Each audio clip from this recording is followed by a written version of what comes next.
Hello friends, எல்லோரும் நல்லா இருக்கீங்களா? கடவுளை பார்த்த தருணம் அப்படிங்கிற ஒரு சின்ன நிகழ்வு, அதை தான் நான் உங்கள்கிட்ட பகிர்ந்துக்கலாம் அப்படின்னு ஆசைப்பட்றேன். அதாவது, கடவுள் தூணிலும் இருப்பார், துரும்பிலும் இருப்பார் அப்படின்னு நம்ம சொல்ல கேள்விப்பட்டிருக்கோம் இல்லைங்களா? அது உண்மைதானே?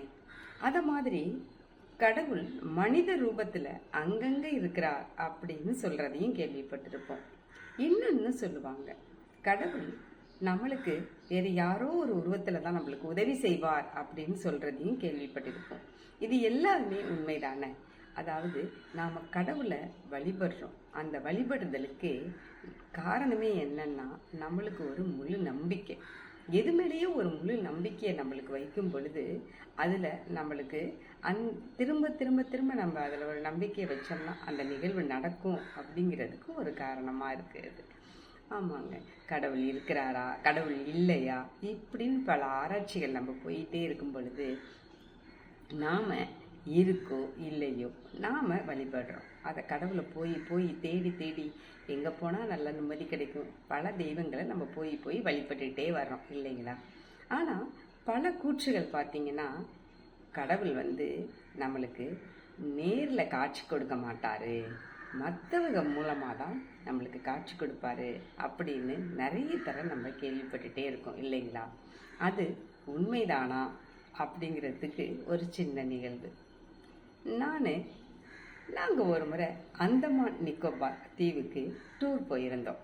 அப்போ அங்கே சுற்றுலாத்தலம் தானே, உங்கள் எல்லாருக்கும் தெரியும், இங்கே ஃபுல்லாக பீச். அந்த பீச்சில் ஒவ்வொன்றா நாங்கள் ஐலாண்ட் ஒவ்வொன்றா பார்த்துட்டு வரும் பொழுது, ஆனால் அந்த எந்த ஐலாண்டுன்னு எனக்கு ஞாபகம் இல்லை. ஏதோ ஒரு ஐலாண்டு பீச், மேபி ராதாநகர் பீச்சாக இருக்கலாம் அப்படின்னு நினைக்கிறேன். அதில் எங்கள் கணவர் குளிக்கணும் அப்படின்னு ஆசைப்பட்டாங்க. சரி, நானும் சொன்னேன் வேணாம், இது கொஞ்சம் தண்ணி போர்ஸாக இருக்கிற மாதிரி இருக்குது, வேணான்னு சொல்லி பார்க்கும் பொழுதே அவர் ரொம்ப ஆசைப்பட்டார். சரி, ஆசைப்பட்றாங்களே என்ன, நம்ம ரொம்ப ஆழத்துக்காக நம்ம போகிறோம், சும்மா பக்கத்துலேயே தானே நின்று குளிக்க போகிறோம் அப்படின்னு சொல்லிட்டு நானும் என் கணவரும் அங்கே கொஞ்சம் கூட வந்தவங்க. கொஞ்சம் அவங்கெல்லாம் வேறு பீச்சில் குளிச்சுட்டாங்க, அதனால் தூரமாக உட்காந்துருந்தாங்க. அவங்களுக்கு டிஸ்டன்ஸ் கொஞ்சம் தூரம்தான். நாங்கள் 2 பேரும் மற்றும் இன்னும் ஒரு எங்கள் ஃப்ரெண்டு ஒருத்தவங்க குளிச்சுட்டு இருந்தோம். அவங்க உட்காந்துட்டு குளித்தாங்க. நாங்கள் உட்காந்துட்டு இருக்கோமே, ஹஸ்பண்ட் நின்றுக்கிட்டே தண்ணி அலையில் நின்றுட்டு அதை என்ஜாய் பண்ணாங்க. ரொம்ப என்ஜாய் பண்ணி குளிச்சுட்டு இருந்தாங்க. நானும் கொஞ்சம் பக்கத்தில் நின்றுக்கிட்டே இருக்கும் பொழுது திடீர்னு அலை கொஞ்சம் பெருசாக வர மாதிரி தான் இருந்துச்சு. அப்போ என்ன ஆயிடுச்சு அப்படின்னு கேட்டிங்கன்னா, அந்த ஒரு அலை வரும் பொழுது அப்படியே பிடிச்சி இழுத்துடுச்சு எங்கள் கணவரை. அவர் நிலை தடுமாறிட்டு அப்படியே ஆடி போய் அப்படியே இழுத்துட்டே வருது. என்னால் என்ன செய்கிறதுன்னு தெரியாமல் நானும் ஐயோ கத்துறேன். ஐயோ யாராவது ஹெல்ப் பண்ணுங்கன்ட்டு. அப்போ தாங்க ஒரு இளம் தம்பதியினர், சின்ன பசங்க, நம்ம பார்த்தாலே பார்க்குற பொழுது கொஞ்சம் நல்ல திடகாத்தமாக இருந்தாங்க. பட் ஆனால் அவங்க பார்க்கும் பொழுது அவங்களுடைய தோற்றம்லாம் ஒரு கல்லூரி மாணவி மாதிரியே இருந்துச்சு. ஆனால் ஹஸ்பண்ட் ஒய்ஃப் 2 பேரும் அவங்க ஒரு ஃப்ரெண்ட்ஸ் சர்க்கிளோட குளிச்சுட்டு இருந்தாங்க. அப்போ அந்த பெண்ணும் பையனும் சொல்லிட்டு அவ்வளோ ஒரு ஃபோர்ஸாக நான் என்ன பண்ணுறேன்னா எங்கள் ஹஸ்பண்டை பிடிச்சிட்டு இழுக்கிறேன்.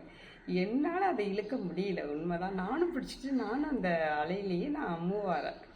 அவங்க 2 பேரும் ரொம்ப சமத்தாக என் ஹஸ்பண்டை ஃபோர்ஸாக பிடிச்சி நல்லா ஸ்டெடியாக விட்டுட்டு அப்புறம் என்ன ஒரு கையால் பிடிச்சிட்டாங்க.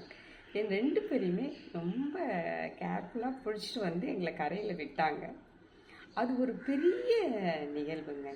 அது சொல்லுவாங்கள்ல, ஜஸ்ட் மிஸ் அப்படின்ட்டு, ஜஸ்ட் மிஸ் தான் அது. அதாவது அந்த அலை மட்டும் இழுத்துட்டு போயிருந்துச்சுன்னு வச்சுங்களேன், நாங்கள் 2 பேருமே அந்த அலையில் அந்த அந்தமான் நிக்கோபார் தீவு கடல் எங்களை கொண்டு போயிருக்கோம் அப்படிங்கிறது தாங்க உண்மை. ஆனால் அந்த 2 இளம் தம்பதியினர் இருக்காங்கல்ல, அவங்களுடைய அந்த பெருந்தன்மை, அவங்க தன்னை கூட பொருட்படுத்தாமல் எங்கள் 2 பேரையும் கொண்டு கரையில் சேர்த்தாங்கல்ல. அதாவது இளம் கன்று பயமறியாது அப்படின்னு சொல்லுவாங்க. இருந்தாலும் அதுக்கு ஒரு மனசும் வேணும்ல. அவங்க 2 பேரும் தாங்க நான் அன்னைக்கு கடவுளாக பார்த்தேன். கடவுள் எனக்கு அன்னைக்கு காட்சி கொடுத்தார். எப்படி அப்படின்னு கேட்டிங்கன்னா, அந்த 2 இளம் தம்பதியினர் மூலமாக. அப்போ அந்த வார்த்தைகள் உண்மைதானே? ஏன்னா அவங்க எப்படி நம்மளை கவர்ந்து பண்ணாங்க அந்த நேரத்தில், அது ஒரு கடவுள் நம்பிக்கை இல்லைங்களா? எனக்கு அந்த கடவுளாக தான் தெரிஞ்சிச்சு. அந்த 2 பேருக்கும் ரொம்ப நன்றி சொல்லிகிட்டே இருந்தேன் நான். அவங்களும் ரொம்ப சிரிச்ச முகமாக. அப்புறம் பல இடங்களில் நாங்கள் சுற்றி பார்க்கும்பொழுது அவங்க கண்ணில் பட்டுக்கிட்டே இருந்தாங்க. அவங்க பார்த்து ஸ்மைலிங் பண்ணிகிட்டே வந்தோம். எனக்கு வந்து இன்ன வரைக்கும் அது நடந்த ஒரு கிட்டத்தட்ட ஒரு 4 இயர்ஸ்க்கு மேலே இருக்கும்.